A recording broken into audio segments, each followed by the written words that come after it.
Pourquoi de bonnes choses arrivent-elles aux mauvaises personnes? C'est une question qui nous hante depuis toujours, une de ces inquiétudes qui semble nous ronger l'âme chaque fois que nous voyons une personne malhonnête s'enrichir, un manipulateur accéder au pouvoir, ou un homme cruel vivre de longues années dans le luxe, tandis que les bonnes personnes luttent, souffrent et parfois s'en vont trop tôt.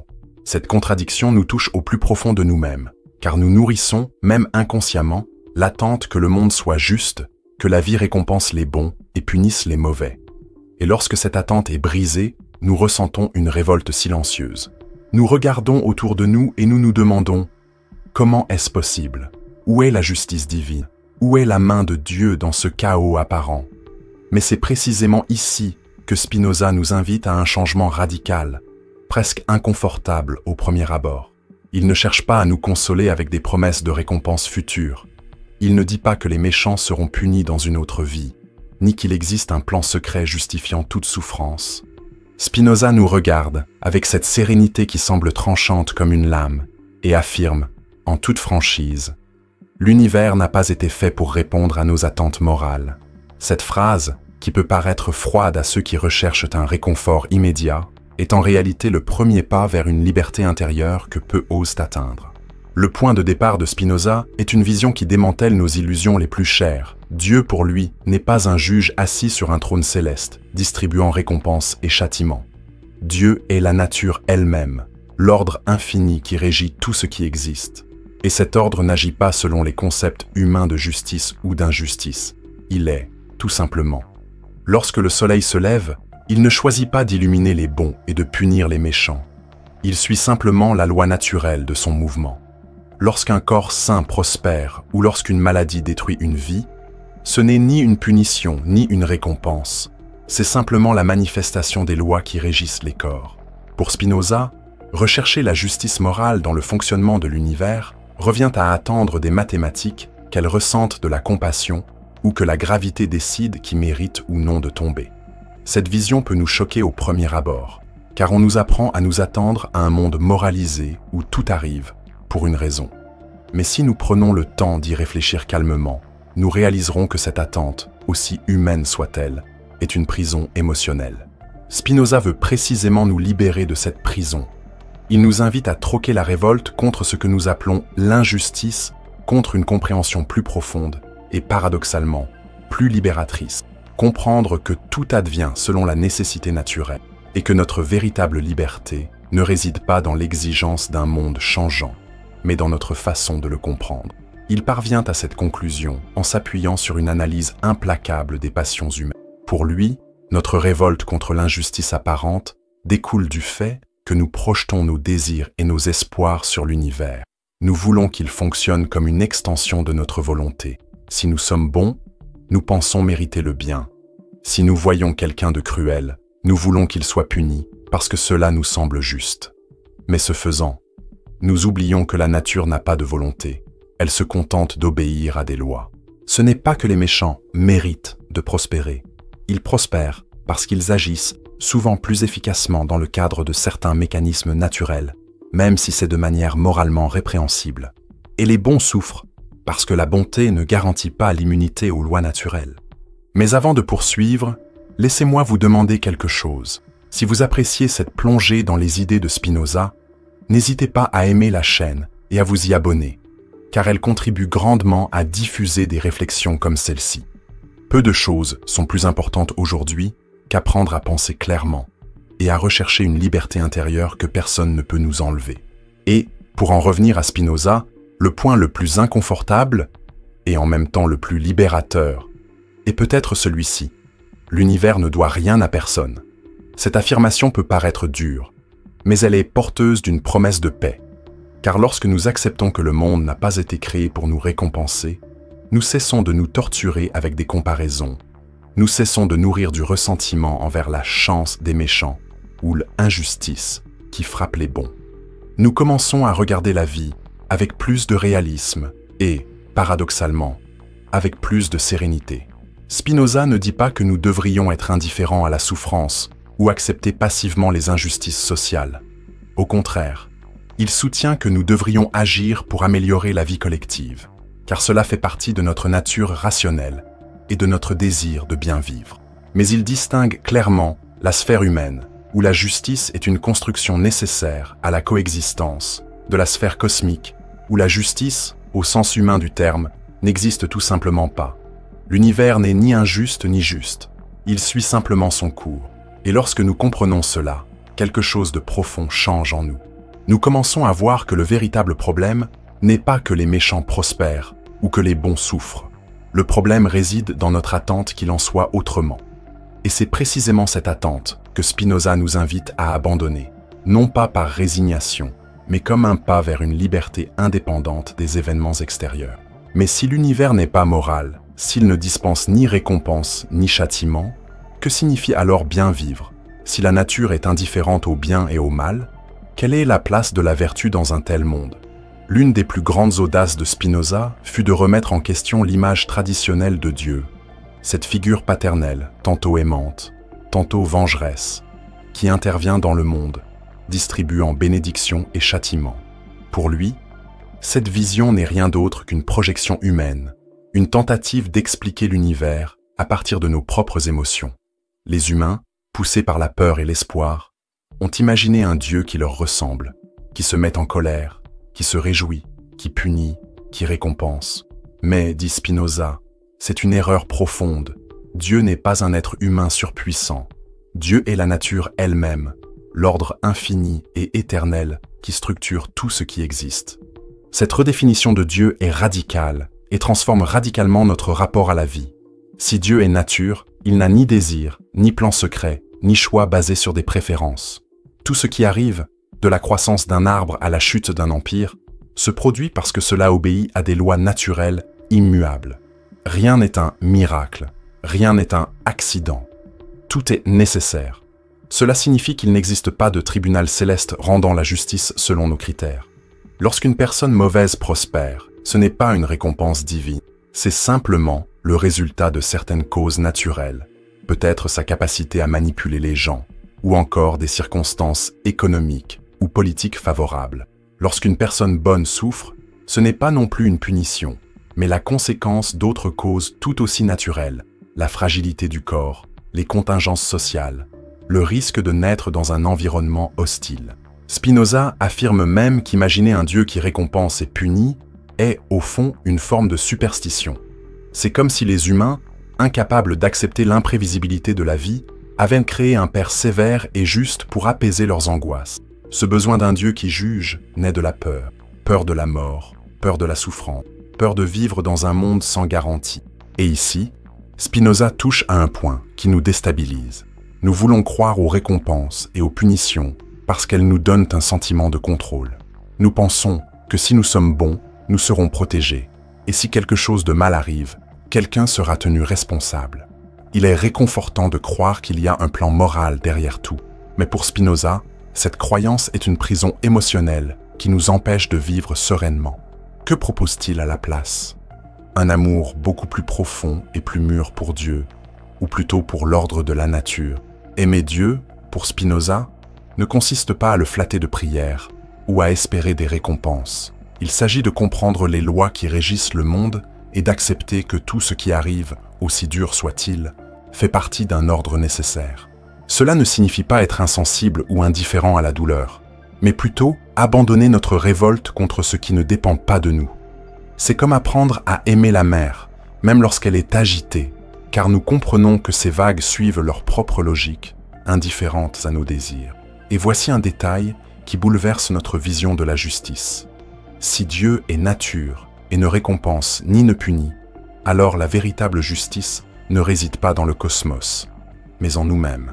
Nous ne pouvons pas attendre de l'univers qu'il corrige les erreurs morales. C'est à nous de créer des règles de coexistence équitables, car nous sommes des êtres rationnels qui devons vivre en société. La morale, pour Spinoza, ne découle pas d'un commandement divin, mais de notre essence même, en tant qu'êtres désireux de préserver leur existence et de vivre en paix. Nous découvrons que le meilleur moyen d'y parvenir est de coopérer, de respecter autrui et de cultiver les vertus.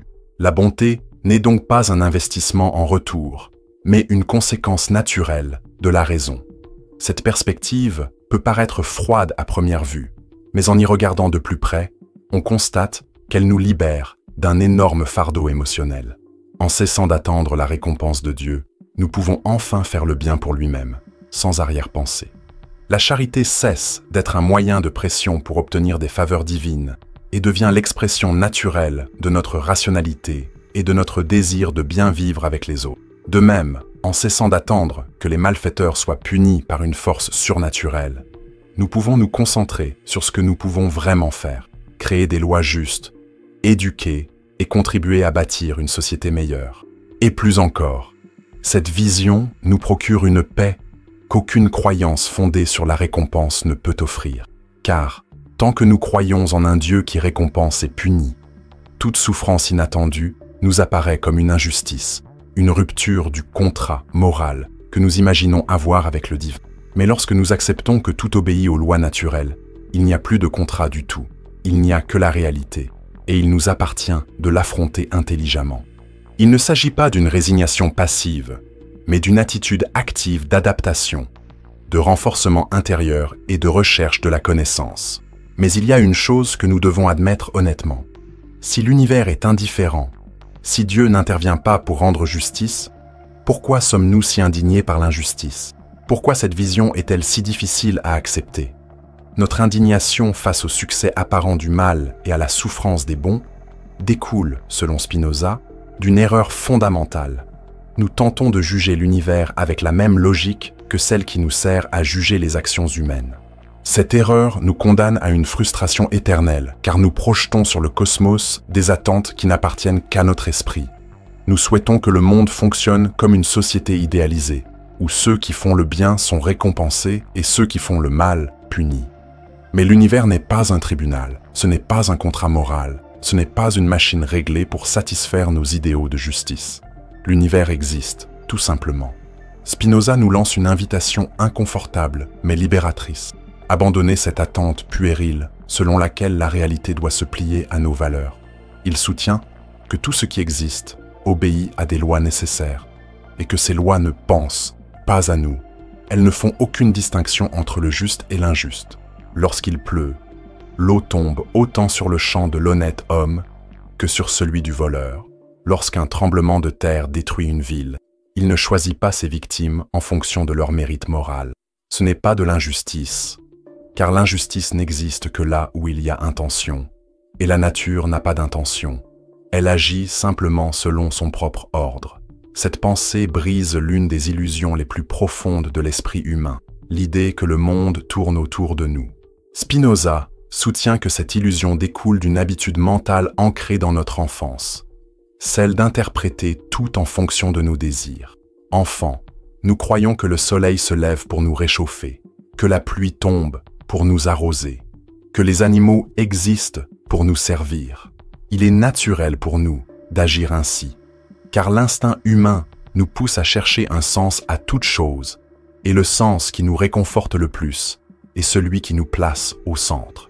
Mais, pour Spinoza, la maturité spirituelle consiste précisément à abandonner cette vision égocentrique et à accepter que l'univers n'a pas été créé pour nous. Il obéit simplement à sa propre essence, et c'est là qu'il nous invite à une profonde réflexion. Quelle part de notre souffrance ne découle pas de cette attente irréaliste? Imaginez un instant le tourment que nous ressentons lorsqu'un malheur nous arrive, à nous ou à quelqu'un que nous considérons comme bon. Immédiatement, la question se pose. Pourquoi moi? Pourquoi lui? Cette question, pour Spinoza, découle déjà d'une hypothèse erronée, que les choses devraient advenir selon un sens de la justice exclusivement humain. Lorsque nous abandonnons cette idée, la souffrance ne disparaît pas, mais change de couleur. Elle cesse d'être une rébellion contre le destin pour devenir une acceptation lucide de ce qui est. Spinoza nous provoque avec une comparaison qui, à première vue, peut paraître froide, mais qui cache une sagesse libératrice. Il dit que si nous nous révoltons contre la maladie d'un homme juste, nous devrions aussi nous révolter contre la chute d'une pierre ou la mort d'une plante. Tout suit le même cours naturel, tout est régi par les mêmes lois. Mais, puisque nous ne nous soucions que de nos désirs et de nos affections, nous appelons injuste ce qui nous nuit et juste ce qui nous favorise. L'univers, cependant, ne fonctionne pas selon ces catégories. Pour lui, tout est également nécessaire.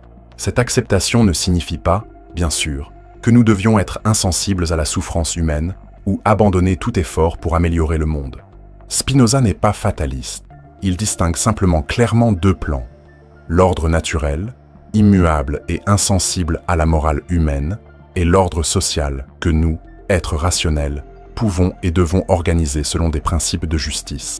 Mais pour agir avec sagesse sur le plan social, nous devons d'abord abandonner l'illusion sur le plan naturel. Ce n'est qu'alors que nous pourrons œuvrer pour le bien commun sans sombrer dans le ressentiment, sans nous torturer avec des questions sans réponse, sans nourrir l'amertume de l'attente d'une justice cosmique qui ne viendra jamais. Et, d'une certaine manière, c'est précisément cet abandon de l'illusion qui nous procure une liberté qui nous manquait auparavant. Car, tant que nous restons prisonniers de l'attente d'un univers juste, nous vivons en conflit permanent avec la réalité. Nous ressentons colère, envie, révolte, et toutes ces passions nous asservissent. Mais lorsque nous commençons à voir le monde tel qu'il est, un tout nécessaire, régi par des lois parfaites dans leur ordre, mais indifférent à nos désirs, quelque chose en nous se détend. Nous cessons de lutter contre l'inévitable. Nous cessons d'exiger que la vie corresponde à nos rêves. Et, à cet instant, une sérénité émerge, premier pas vers la véritable liberté intérieure. Mais Spinoza ne se contente pas de ce diagnostic rationnel. Il creuse plus profondément et s'interroge. Pourquoi insistons-nous tant à attendre récompense et châtiment de l'univers? Qu'est-ce qui nous pousse à créer cette image d'un Dieu qui récompense et punit, même lorsque la réalité semble la contredire chaque jour? Pour lui, la réponse réside dans les passions humaines, en particulier la peur et l'espoir, qui sont les grands artisans de nos illusions. Spinoza nous invite à regarder en nous-mêmes, avec une franchise presque douloureuse, pour comprendre pourquoi nous sommes si révoltés par le succès apparent des méchants et la souffrance des bons. Pour lui, cette révolte ne naît pas d'un pur amour de la justice, comme nous aimons à le croire. Elle naît, le plus souvent, de nos passions, en particulier la peur et l'espoir. Ce sont ces deux forces émotionnelles qui façonnent, de manière presque invisible, notre attente que l'univers fonctionne comme un juge moral. La peur nous pousse à rechercher des garanties. Nous vivons dans un monde où tout est incertain, la santé, la fortune, la vie elle-même. Face à cette incertitude, nous créons mentalement l'image d'un Dieu protecteur qui, s'il est satisfait de nos bonnes actions, nous épargnera la souffrance. Nous voulons croire à une sorte de contrat invisible. Si je suis bon, de bonnes choses m'arriveront. Cette croyance nous réconforte car elle nous donne un sentiment de contrôle sur ce qui, en réalité, nous échappe. Lorsque nous voyons une personne mauvaise prospérer ou un innocent souffrir, ce qui est véritablement brisé n'est pas un ordre cosmique, car l'univers n'a jamais rien promis de tel, mais notre désir secret de sécurité. Et c'est pourquoi nous sommes si en colère. Nous ne pouvons accepter que la réalité soit indifférente à nos espoirs. L'espoir, quant à lui, est l'autre face de cette même médaille. Il nous pousse en avant, nous fait rêver d'un avenir où le bien sera récompensé et le mal puni. Mais pour Spinoza, l'espoir est une passion aussi trompeuse que la peur, car toutes deux dépendent de l'inconnu. Ceux qui vivent dans l'espoir d'une récompense future vivent aussi dans la peur du châtiment. Et ceux qui dépendent de ces deux passions ne seront jamais libres, car ils sont toujours à la merci de ce qu'ils ne peuvent contrôler. Spinoza va plus loin encore et nous provoque avec une sincérité presque inconfortable.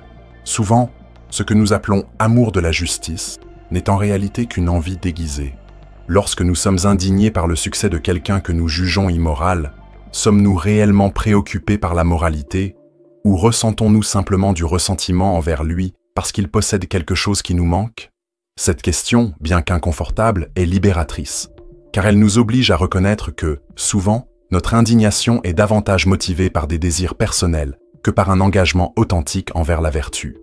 Il ne formule pas cette critique pour nous humilier, mais pour nous libérer, car tant que nous resterons prisonniers de ces passions, nous serons esclaves de nos émotions.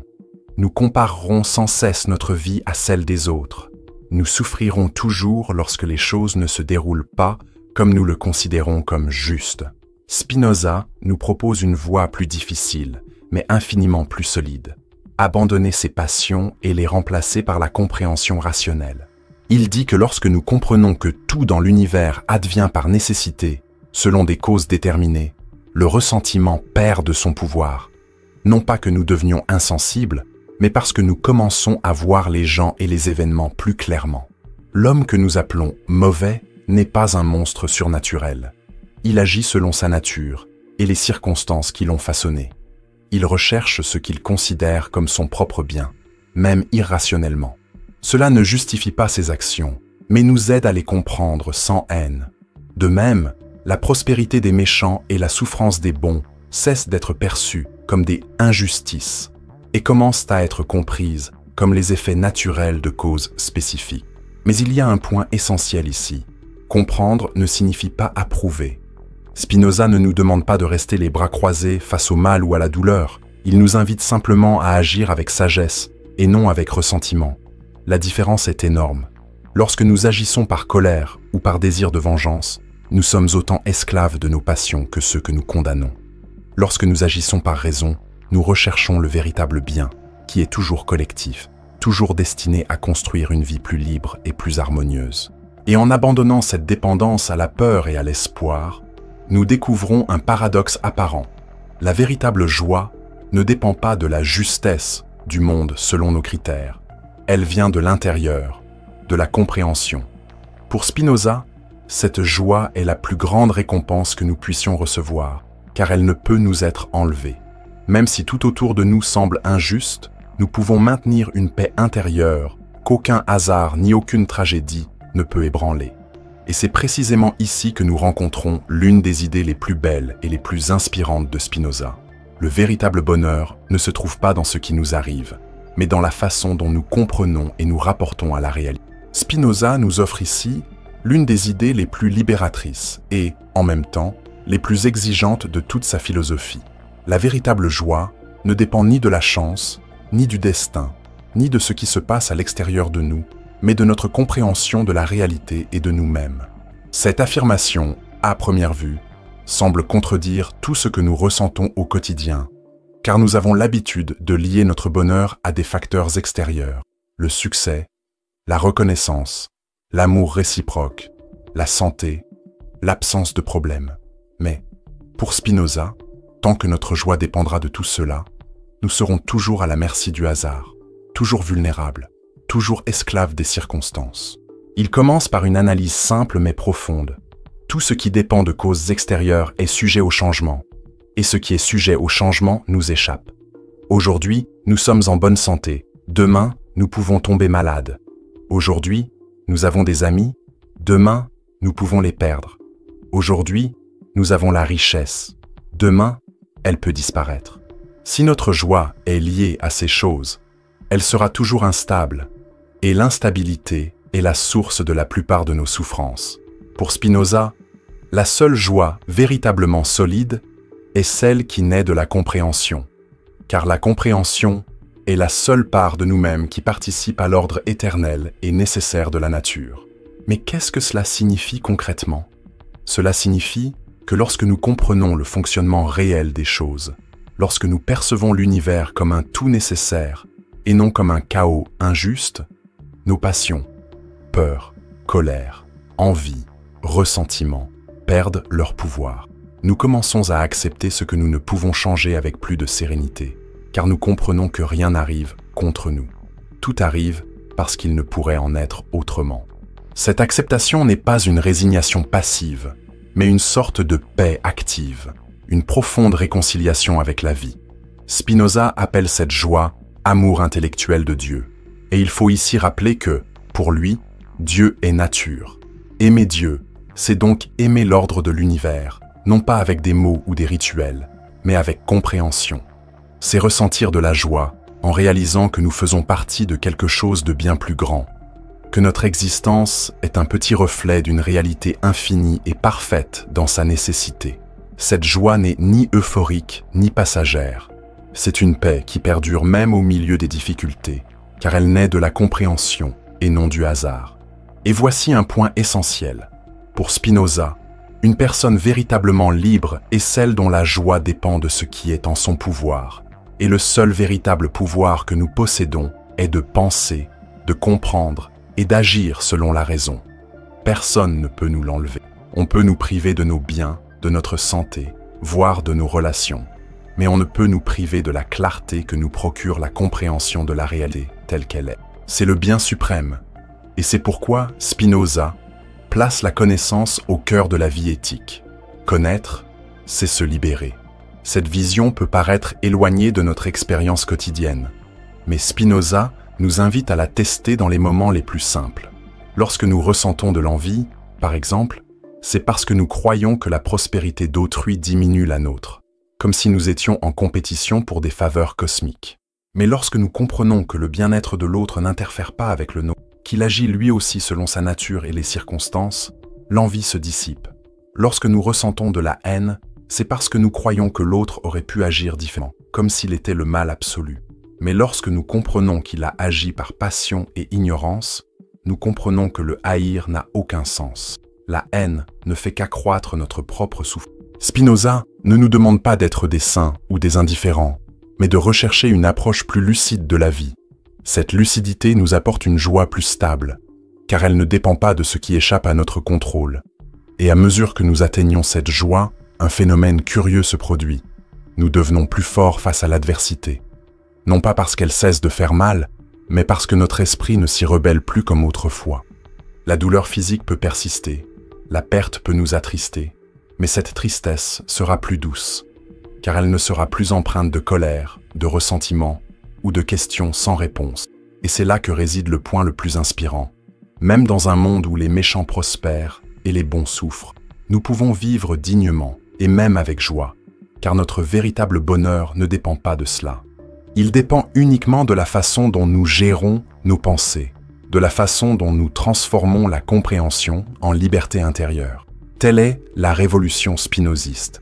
Libérer l'homme de la domination des passions pour qu'il puisse vivre en être véritablement rationnel et donc véritablement libre. Mais comment y parvenir au quotidien? Comment, face à la corruption qui enrichit les uns et à l'injustice qui détruit les autres, préserver cette sérénité? Spinoza ne nous laisse pas sans réponse. Il nous propose une solution concrète pour faire face à ces situations. Et c'est de cela qu'il nous faut parler maintenant. Ici, Spinoza cesse d'être un simple philosophe abstrait pour devenir presque un guide pratique. Car, même si nous acceptons rationnellement que l'univers ne récompense ni ne punit, la question demeure. Comment préserver notre sérénité face à l'injustice qui s'étend sous nos yeux? Comment ne pas s'aigrir face à des individus corrompus accumulant pouvoir et richesse, tandis que des personnes honnêtes luttent pour leur survie? La réponse de Spinoza n'est pas une consolation facile, mais un chemin de transformation intérieure qui exige discipline mentale et courage moral. La première étape, selon lui, est d'abandonner le ressentiment. Cela ne signifie pas approuver le mal ou rester indifférent à la souffrance d'autrui, mais plutôt cesser de réagir avec haine à ce que nous ne pouvons changer. Le ressentiment naît de l'illusion que le monde devrait être comme nous le voulons. Et cette illusion ne fait que nous asservir. En nourrissant de la colère contre les personnes mauvaises pour leur succès, nous leur accordons un pouvoir qu'elles ne méritent pas, celui de nous perturber. Spinoza nous invite à leur retirer ce pouvoir, en les considérant avec la même neutralité que nous considérerions un phénomène naturel. Il va jusqu'à dire qu'en haïssant les personnes mauvaises, nous devenons aussi irrationnels qu'elles, car nous cessons d'agir selon la raison et nous laissons guider par les passions. La deuxième étape consiste à remplacer le jugement moral par la compréhension des causes. Pour Spinoza, personne n'agit par pure méchanceté. Chacun agit selon sa nature et les circonstances qui l'ont façonné. Le corrompu, le menteur, le violent, tous agissent sous l'emprise de passions telles que l'ambition, la peur ou l'ignorance. Cela ne les rend pas moins nocifs, mais cela nous aide à les considérer avec moins de haine et plus de lucidité. Tout comme un médecin traite une maladie en comprenant ses causes, l'homme rationnel traite les injustices en cherchant à les comprendre et à les corriger par une action efficace, et non par le ressentiment. Et nous entrons ici dans la troisième étape, peut-être la plus importante, agir rationnellement pour promouvoir le bien commun. Spinoza n'a jamais prôné la passivité face au mal. Au contraire, il croyait que la raison nous pousse à rechercher la vie collective la plus harmonieuse possible, car nous sommes des êtres sociaux par nature. Mais cette action doit naître de la lucidité, et non de la vengeance. Nous devons lutter pour la justice, non pas parce que nous voulons punir les méchants, mais parce que nous comprenons qu'une société juste est meilleure pour tous. La différence peut paraître subtile, mais elle change tout. Tandis que le ressentiment nous conduit à des actions impulsives et destructrices, la raison nous guide vers des solutions plus cohérentes et moins violentes. Sur le plan personnel, Spinoza nous enseigne quelque chose d'encore plus profond, nous concentrer sur ce que nous pouvons contrôler. Nous ne pouvons pas contrôler le destin d'autrui. Nous ne pouvons pas empêcher des individus sans scrupules de profiter de systèmes corrompus, mais nous pouvons contrôler notre réaction. Et cette réaction est ce qui définit notre liberté intérieure. Il nous rappelle que la véritable force ne réside pas dans la domination des autres, mais dans la domination de soi-même, dans le fait de ne pas se laisser asservir par ses passions. Lorsque nous cessons de vouloir que le monde se conforme à nos attentes, nous gagnons une légèreté qui nous rend, paradoxalement, plus aptes à agir efficacement en son sein. Spinoza propose également un puissant exercice mental, changer l'objet de notre admiration. Au lieu d'envier le succès des méchants ou de déplorer le sort des bons, admirons ce qui en vaut vraiment la peine, la vertu, la raison et la sérénité de ceux qui vivent en harmonie avec leur nature. Il nous rappelle que nombre de ceux que nous qualifions de réussis vivent prisonniers de passions destructrices.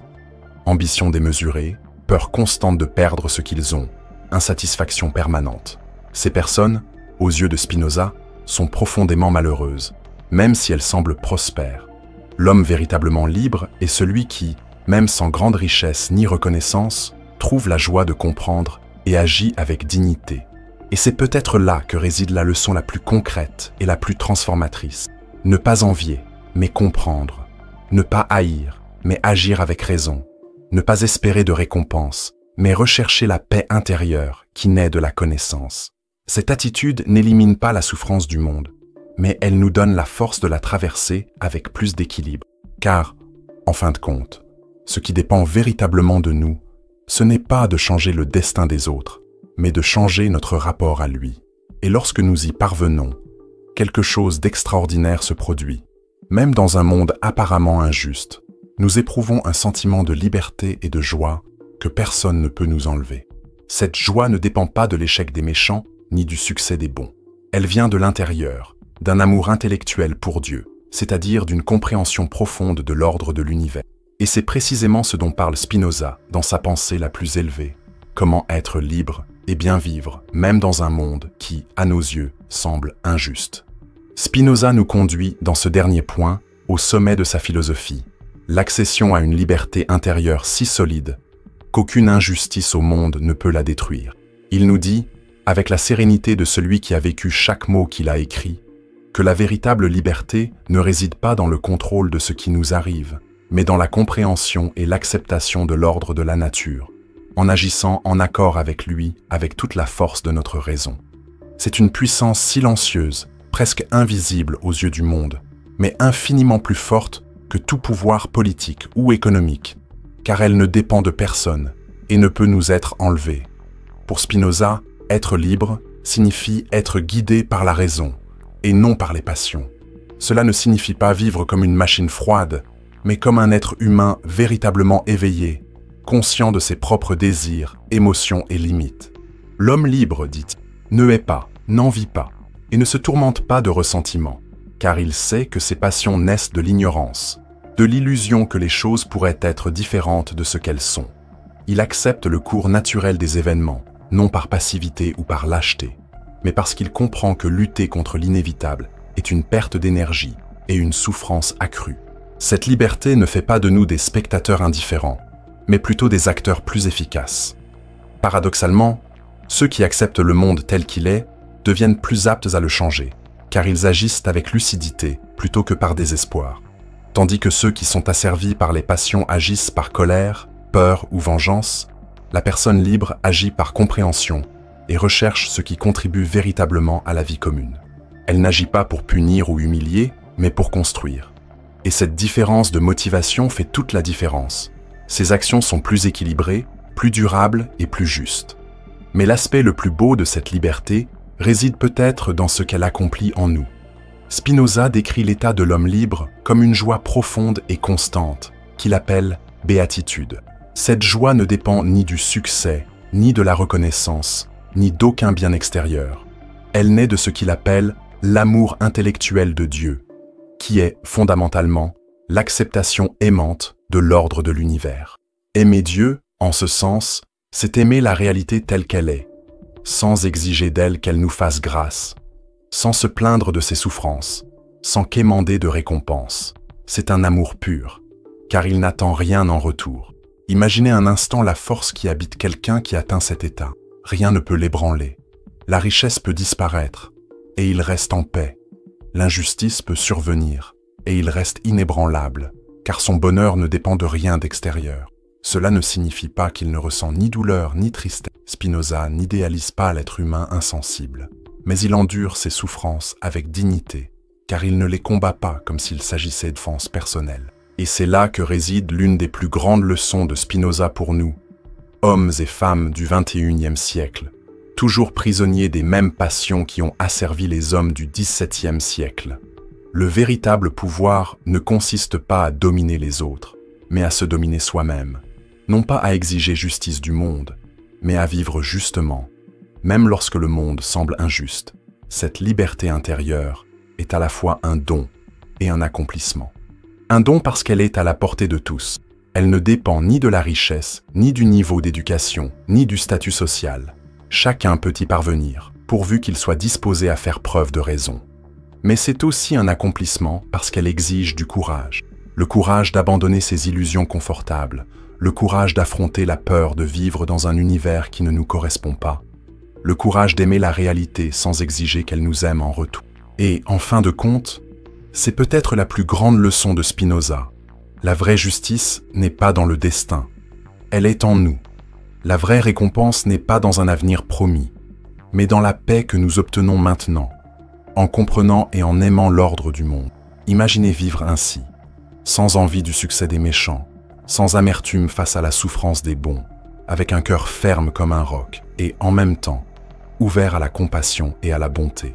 Ce n'est pas une promesse de perfection, mais un chemin vers une vie plus digne et sereine.